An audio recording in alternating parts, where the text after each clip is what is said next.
All right, Burgundy and Gold Nation, before we get into this episode, I have to ask, man, please subscribe to this channel. This channel needs your support. We're going to build this channel from the ground up. I'm bringing you weekly Commander content. All you have to do is subscribe.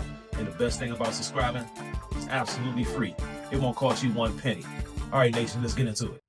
All right, Burgundy and Gold Nation, this is Commanders Talk, and it's your boy, T-May, and I'm back in the building.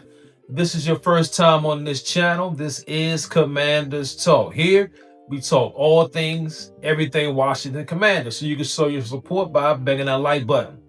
All right, the boys of Burgundy. We fell to the Miami Dolphins in Spain. The Spain game, we lost this game. But the good news is we didn't get blown out. There are some positives we can take away from this L. So it wasn't all bad out there. The team actually were competitive this time. Yeah, much better. Much better. Defensively, much better. Dan Quinn called a much better game defensively, man, for this squad. And I got to tell you, man, I was happy to see those boys flying around like that, getting pressure on the quarterback, making plays. We had a lot of miscues, a lot of mistakes and that kind of stuff. And on defense, a lot of missed tackles, that kind of stuff. And we got to clean some of that stuff up. Now, this game right here came down to exactly what I said it was going to come down to. In my preview of this game, I said that whoever had the least amount of turnovers, mistakes, penalties, that kind of stuff would win this game. It was going to come down to pretty much a last-second field goal. And I was right. You know, we had the 2 turnovers. They had 0. All right? We had more penalties than they did. We had a lot of mistakes. Zach Ertz on the goal line, he slips, and 4th and goal. And, that should have been a touchdown. That one slip cost us, 7 points, man. Hey, it was one of those type of games. Whoever had the least amount of miscues was going to win this game. And Miami Dolphins, they won. They won. They beat us. Now, like I said, we actually played a much better game defensively. I was happy to see that. But the problem still remains that we cannot stop the run. A guy that I thought we should key on and try to stop was Achane. And we couldn't stop him today. Achane, he had a great game against us, man. He ran all over us just like most running backs do. Defensively, that's still a problem, and we gotta figure it out. We got time to figure it out. The season, playoff wise, the season is over, but at the same time, we're still playing for pride, man. We still need to go out here and compete and try to shut some boys down, and hopefully we can play spoiler to some teams that are trying to make the playoffs or in the hunt or try to get to win a division, that kind of stuff. So we still got a lot to play for, man. The season's not over. And like I said before, this game is going to come down to whoever has the least amount of mistakes. And we had 2 costly turnovers. 2. Mikey Sanders still, he muffed the punt. Man, you can't do that. It's plain and simple. Now, to his defense, he's a defensive back. And I'm not sure why he was back there fielding punts to begin with. We all know defensive backs don't have hands. They don't. If they had hands, they'll be wide receivers. So whose idea was it to stick him back there as far as someone else? I'm not sure, but they got to share some of that blame for Mikey too, man. Yeah, he muffed the punt, but he shouldn't have never been back there. And also, Marcus Mariota had that costly interception. Yeah, that cost us big time, man. Listen, you can't throw interceptions like that at that stage of the game. He's a veteran. He should know better. I'm sure Mariota will play better in the next game. And he actually played a good game today, man. I'm not taking anything away from the game he played today. And I'm not saying the loss today was his fault. But you got to look at that costly turnover at the time it happened. You cannot throw passes like that, Marcus. You cannot let that happen, man. No, not in that time of the game. It was costly for us, and they went right down, drove right down, and kicked the field goal, won the game. So when this game started, for me, my main focus was on the defense. I just want to see how the defense will play since Dan Quinn was taking over the play calling duties. And I must say, I got to tip my hat to him, man. Them boys played a lot better defensively. A lot of the communication errors were gone. The last few weeks, guys on offense on the other side of the ball was just running wide open, man. It looked ridiculous. I'm not sure what Joe Witt was doing, but everything looked much better. And they still got a lot to clean up. Like I said, the mistakes on defense, missed tackles. That's a pet peeve of mine. I don't understand. You learn that in Pee Wee football, man, how to wrap up. And for those guys to be missing so many tackles on a pro level is concerning to me.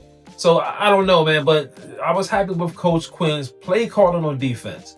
Now, on the offensive side of the ball, Cliff Kingsbury, his play calling was up and down. Usually that's how he rolls, and we should be used to it by now, but I'm not. I expect this guy to call a complete game from start to finish, and he has yet to do so since week 1 of the season. He's been a roller coaster, no doubt. And I'm not sure how we clean this up at this point, but a lot of the plays he was calling, we have the goal line, and instead of giving the ball to Chris Rodriguez, he's trying to do the Marcus Mariota rollout stuff, and we got stuffed. Some of that stuff and the QC stuff, man, we need to get rid of it, and we got to figure it out fast, because like I said before, man, we're not going to make the playoffs. Playoffs is a wrap for us, no doubt about it. But I think we can at least play some respectable football. That's all we want right now as Commander fans. We want to see them boys go out there and compete and play well and be coached better and well. And that's not what's happening right now. Coach Quinn took over the defensive play calling duties, but Cliff Kingsbury has got to step up on the offensive side of the ball. I was kind of surprised to see that we only took 1 shot downfield. Once again, that's play calling. Yeah, you have to figure out a way to take the top off defenses, because they playing everybody up close. And we have no downfield threats. I understand. We don't have wide receivers. I get that. Most of the boys are hurt. Our top guys are hurt. I get that. But you have to at least plan and scheme a dude downfield. You have to, in order to get the defense to back off the line of scrimmage. And that's another reason why we're having trouble running the ball. Everybody's stacking the line.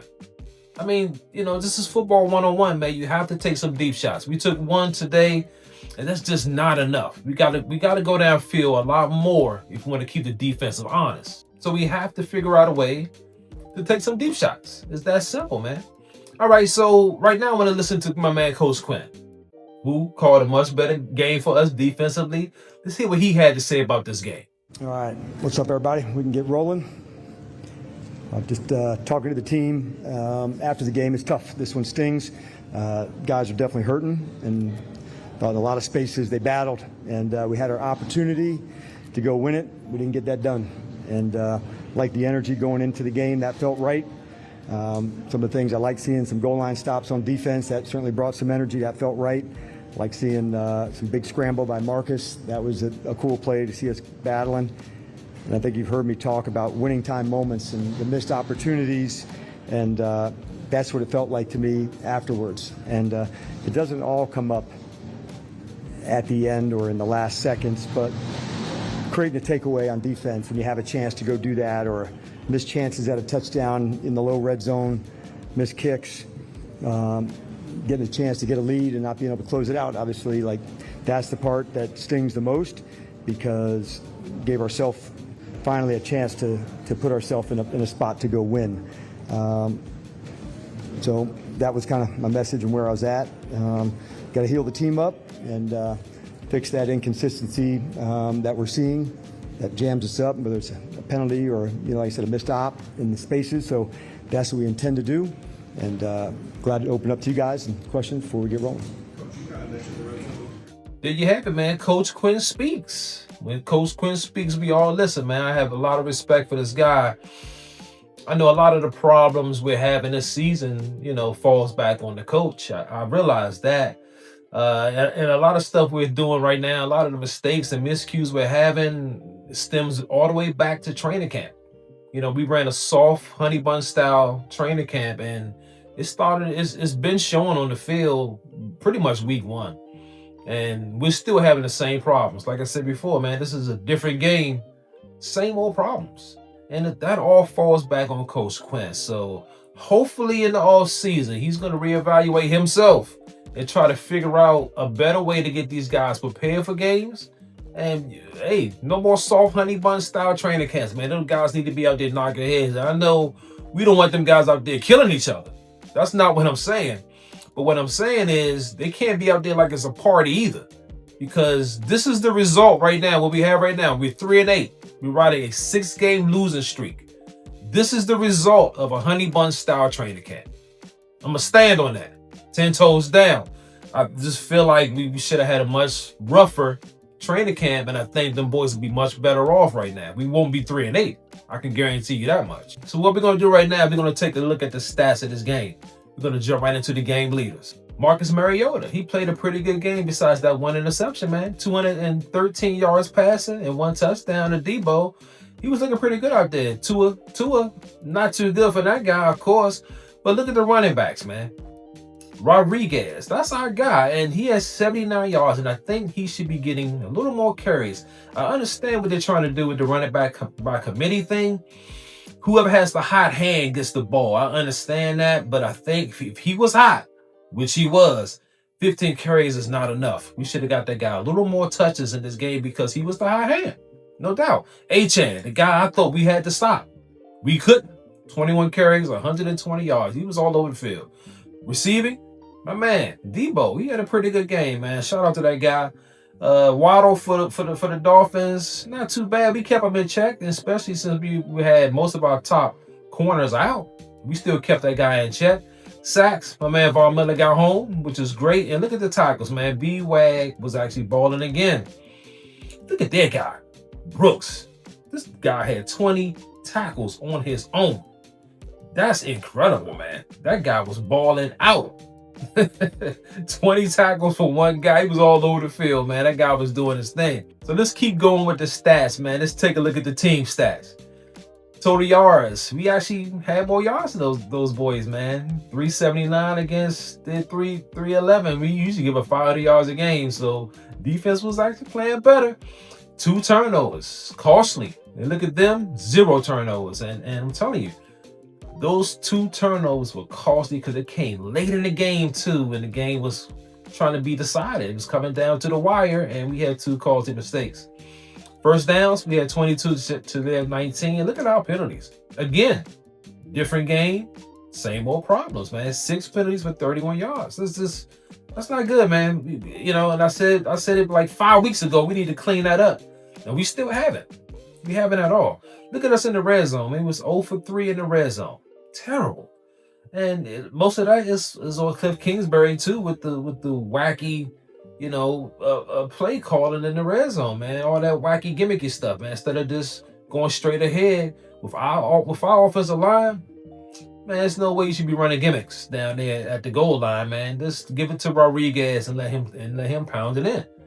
Basically, it's not that hard, Cliff Kingsbury, man. It's not that hard, man. What are you doing? Come on, let's go. All right, man, let's keep going with the stats, man. Let's take a look at the offensive stats. As already stated, the Mariota, man, had 213 yards, man. He was only sacked once for 6 yards. His rating, man, 84.4, man. That's pretty good for a backup quarterback, man. So, like I said before, I'm not going to blame him for this loss. He played his part in this loss, no doubt. But I'm not going to blame him for the whole loss.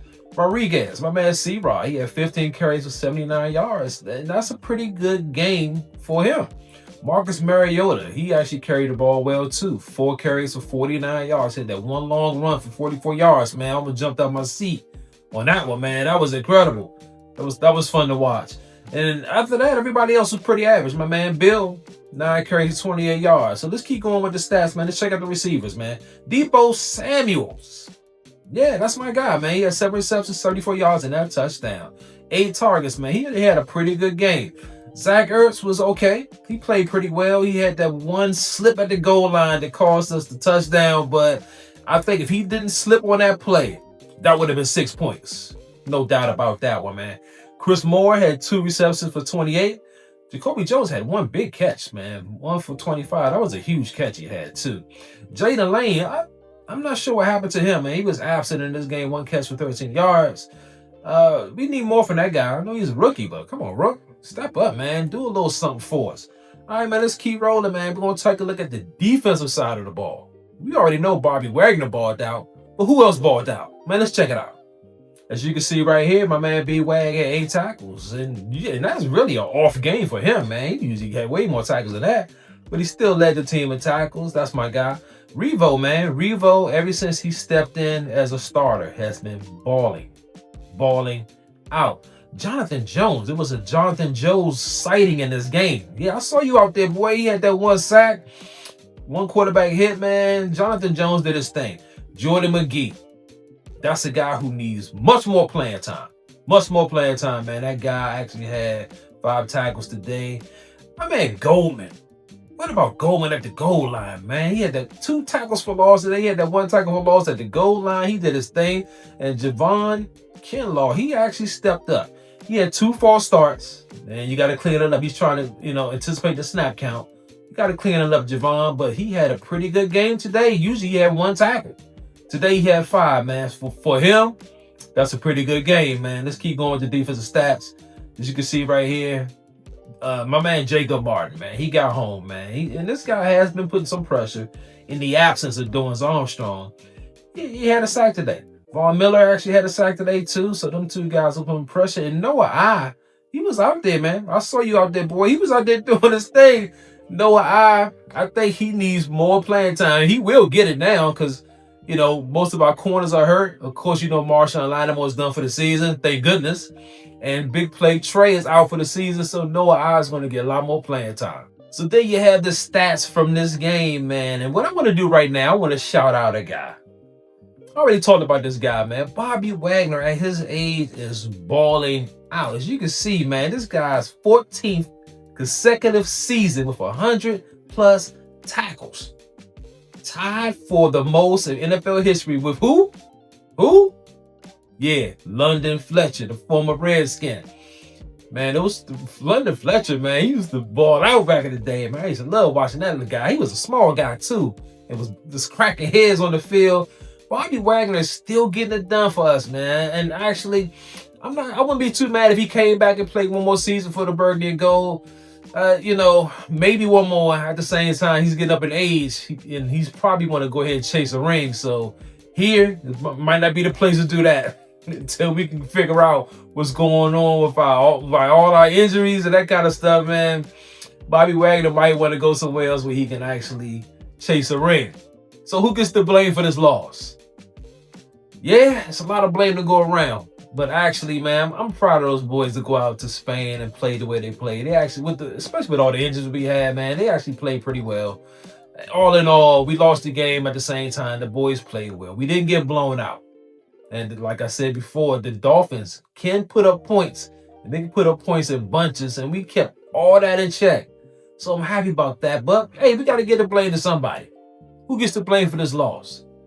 Well, let's jump right into it. As you can see right here, man, I'm giving 40% of this blame to kicker Matt Gay, who missed 2 big kicks again.